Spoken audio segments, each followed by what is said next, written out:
Good morning. For this lecture, we're going to talk about therapeutic drug monitoring. TDM, or therapeutic drug monitoring, includes the analysis, interpretation, and evaluation of drug concentration in serum, plasma, or whole blood samples. The reason why we have to employ this method is to make sure that there is maximum benefit and minimal toxic effect for some drugs whose correlation with dosage effects or toxicity is not clear. There are several ways by which we can administer drugs. It can be by mouth or oral. It can be by injection directly onto the blood vessels. We call that IV or intravenous injection. It can also be IM or intramuscular and subcutaneous, so that means under the skin. The therapeutic range is the concentration of the drug that produces the benefit. So that means above and below the therapeutic range would be either poisonous or it would not have any effect, therapeutic effect on the person. Drug absorption and distribution. Most drugs are absorbed from the GI tract. That is because most of the drugs are given by mouth. Liquids are absorbed much faster compared to tablets and capsule, and there is a rule that all drugs absorbed from the GI tract must pass through the liver first before entering the general circulation. We call this the first pass metabolism. Most of the drugs are bound to plasma proteins, so therefore there are um, some conditions that may affect the drug protein binding, for example, kidney disease, hepatic disease, malnutrition, and inflammation. Moreover, drugs can also compete with other drugs and also other molecules like steroids and bilirubin for binding for proteins. Acidic drugs primarily bind to albumin, while basic drugs primarily bind to a substance called alpha-1 acid glycoprotein or AAG. Some drugs can also bind to both albumin and AAG. However, only free drugs can interact with the target site and produce a response. So therefore, the quantity of the free drug correlates the best with monitoring therapeutic and toxic effects. Most of the TDM assays quantify total drug concentration rather than the free drug. So that is more or less a limitation of TDM assays. Sometimes it may be necessary to measure the free drug level rather than the total level because of possible inconsistency with the clinical response with the level that is being reported. In general, drugs that are eliminated from the circulation through hepatic metabolic processes and renal infiltration. In the liver, drugs are chemically altered to become metabolites, and after that, they are conjugated to make them water soluble. Right? Conjugated drugs can be eliminated through urine or the bile. Drugs are usually administered in a scheduled manner, with multiple doses administered over a period of time. This will produce a high and low level of the drug concentration. The high level is called the peak drug level, while the low level is called the trough drug level. The aim is to keep the trough level from dropping below the concentration of therapeutic benefit and to keep the peak concentration from rising to a toxic level. In short, we want to maintain a certain level of concentration of the drug in the plasma or serum. Specimen collection and measurement. Number one, the timing of the blood sample is very important in TDM. When the throw level is required, the blood sample should be drawn right before the next dose is administered. If the sample requires a peak level of drug, so for drugs that are administered orally, it should be that we can collect the sample 1 hour after oral administration.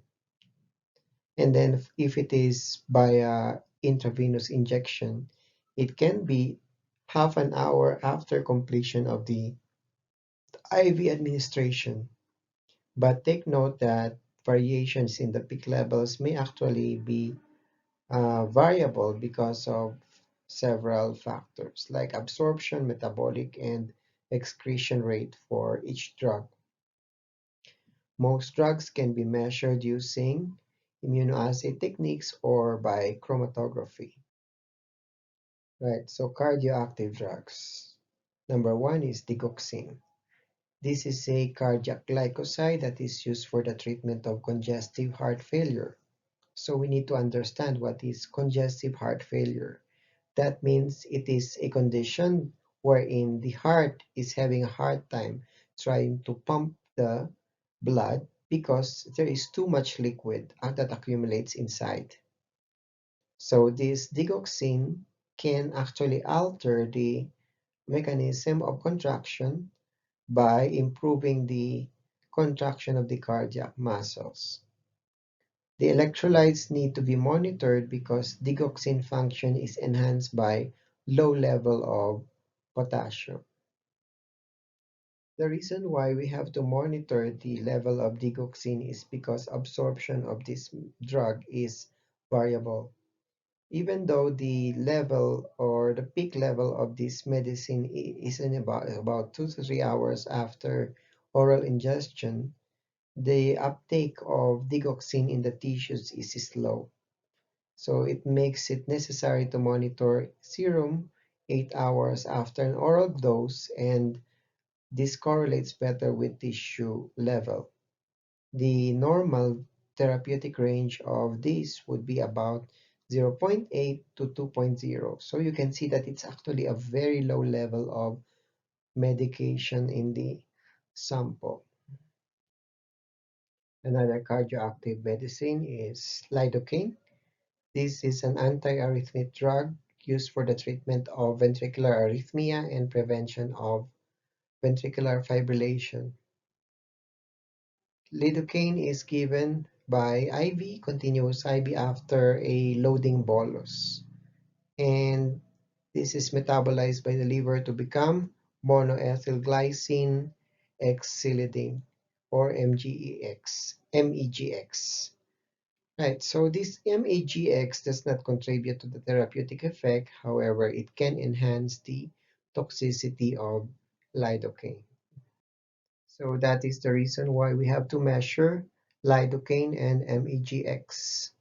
Some immunoassays are capable of doing that, and oral administration is contraindicated because the substance would be removed from the circulation once it passes through the liver.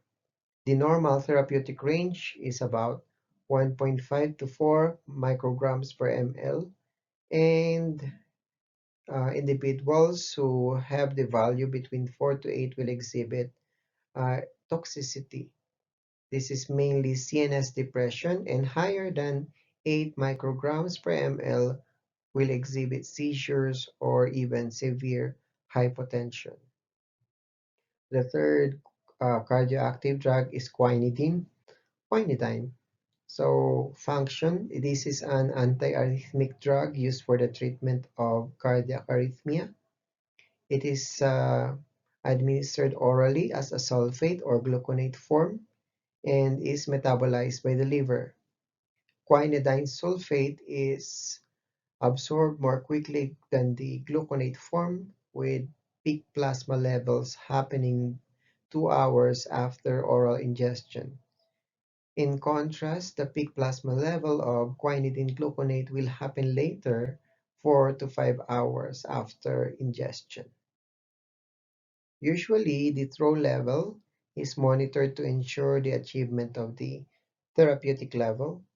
And in the case of quinidine gluconate administration, sample collection is performed 1 hour following the last ingested dose for throw determination because of its slow absorption rate. The therapeutic range is from 2 to 5 micrograms per ml. Another antiarrhythmic drug is procainamide. It is given orally, and will be metabolized by the liver and filtered by the kidney.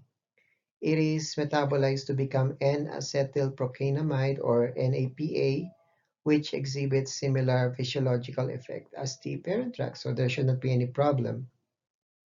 So therefore, it would be necessary to measure both procainamide and NAPA when assessing the serum concentration.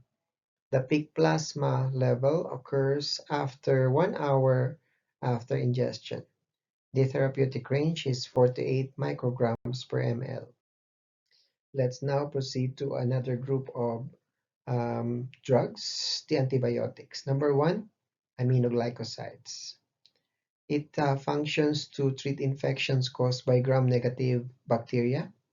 Examples of these are gentamicin, tobramycin, kanamycin, and amikacin. Aminoglycosides are administered either intravenously or intramuscularly because oral administration, GI absorption is poor. Elimination is mainly by kidney filtration. It is associated, however, with nephrotoxicity and ototoxicity, so it is harmful to both the kidneys and the ears. Another medicine is vancomycin. This is used for the treatment of gram-positive bacteria. Administered IV, again because of poor intestinal absorption, and it may also be associated with nephrotoxicity and ototoxicity.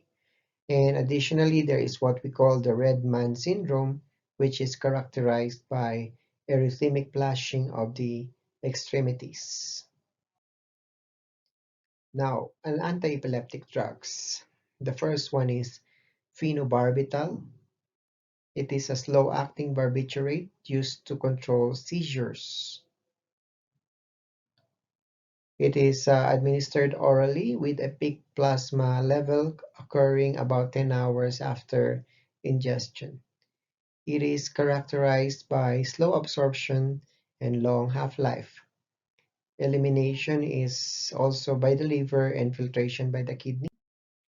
The inactive form of phenobarbital is called primidone, and this form is administered when rapid absorption is indicated. It is weakly converted to phenobarbital when primidone is administered. Both compounds need to be quantified. The toxic effects include the following: drowsiness, depression, fatigue, and altered mental ability. The normal therapeutic range would be about 15 to 40 micrograms per ml. Another anti-epileptic drug is phenytoin. This is used to control seizures and keep the brain from swelling and injuring tissues during brain traumas. This is given orally with slow GI absorption and has a low solubility in aqueous solution. Therefore, most of it is bound to protein. The small free component of the drug is physiologically active, and elimination is by liver metabolism. For the throw level, so that means the low level, the sample is thrown before the next dose is given. And for peak levels, when toxicity is a concern, the sample is thrown 4 to 5 hours after the last dose. Characteristic of toxicity is seizures. The normal therapeutic range for serum is 10 to 20 per microgram per ml for total amount, and for free serum level, it's 1 to 2 microgram per ml. Fosphenytoin is the injectable form, form of the drug, so that means the uh, inactive form of the medicine. Another one is valproic acid, also used to control seizures, given orally, and most of it is bound to protein and metabolized by liver for elimination. The therapeutic range is about 50 to 100 micrograms per ml. So more or less, you can see the pattern that we usually talk about when we consider therapeutic drug monitoring.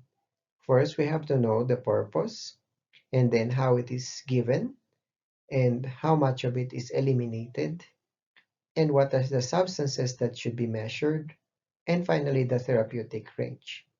And of course, the time of collection if we want to measure the low level or the peak level of the medication. Carbamazepine, it is another drug for controlling seizures. It is given orally, and 70 to 80% is bound to the circulation, protein bound, metabolized by the liver for elimination. The therapeutic range is 4 to 12 micrograms per ml. So next would be the antipsychotic drugs for patients who are confined in a mental health institutions. Number one, lithium. This is used for the treatment of manic depression. So for people who have bipolar disorders during manic depression, manic mania and depression, so they are given lithium. Metabolism. It is given orally as lithium carbonate and it does not bind to plasma proteins in the circulation. So far, this is one of those medicines that do not require proteins for transport. Peak plasma levels occur 2 to 4 hours after oral ingestion and filtered by the kidney for elimination. Normal therapeutic range is 1 to 1.2 millimoles per liter. Very narrow range of um, therapeutic range. Above would be toxic and below would be um, ineffective. Another medicine is called tricyclic antidepressant. So the word itself describes its function. It is used for the treatment of depression. So TCAs include amitriptyline, imipramine, and doxepin. This may be used for the treatment of depression, insomnia, extreme apathy, and loss of libido. They are given orally, but GI absorption is slow. This will result in peak concentration that takes place in a very narrow, wide range of time, 2 to 12 hours after ingestion.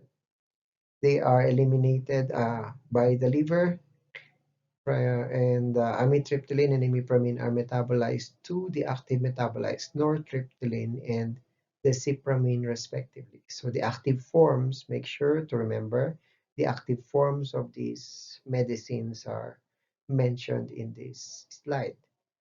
Therapeutic ranges for amitriptyline is 120 to 150 nanograms per ml. Imipramine is 150 to 300 nanograms per ml, and nortriptyline is 50 to 100 nanograms per ml. And finally, we have desipramine, 150 to 300 nanograms per ml. Bronchodilator drugs. Number one, theophylline. The function of this, of course, would be for the treatment of asthma or COPD, chronic obstructive pulmonary disease. It is given orally. Elimination is dependent on it being metabolized by the liver and the kidney. Therapeutic range is from 10 to 20 micrograms per ml. Immunosuppressive drugs. So, number one, cyclosporine. This is used to suppress transplant rejections and GVHD or graft versus host disease. It is given orally with peak levels reaching in 4 to 6 hours. Elimination is dependent on metabolism by the liver. Therapeutic range, the specimen of choice is whole blood, and it varies depending on the organ that is transplanted. For example, for liver, pancreas, and heart transplant, it is about 200 to 350 nanograms per ml, and lower for renal transplant, that is about 100 to 300 nanograms per ml. Another immunosuppressive drug is tacrolimus or Prograf. Again, its function is to suppress transplant rejection and GVHD. This is more potent compared to cyclosporine.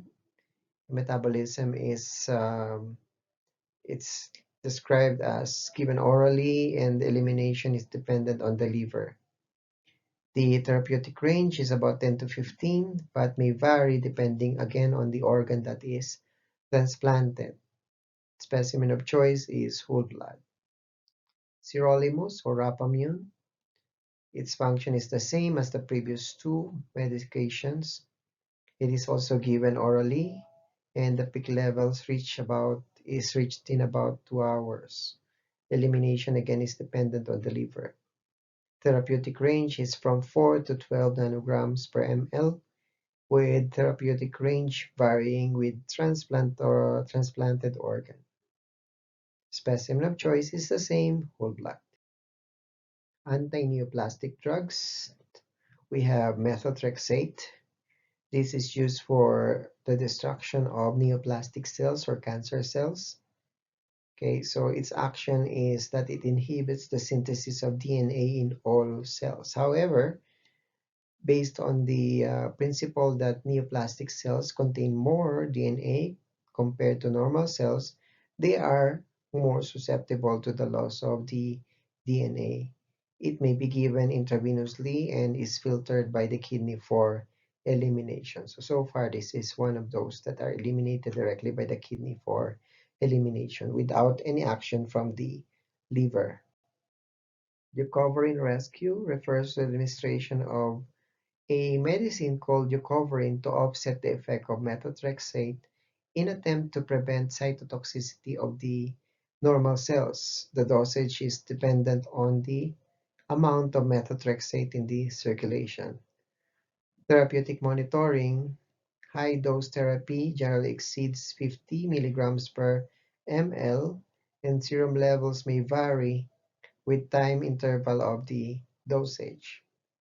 The serum levels of methotrexate should be monitored at 24 hours, 48 hours, and 72 hours after drug administration.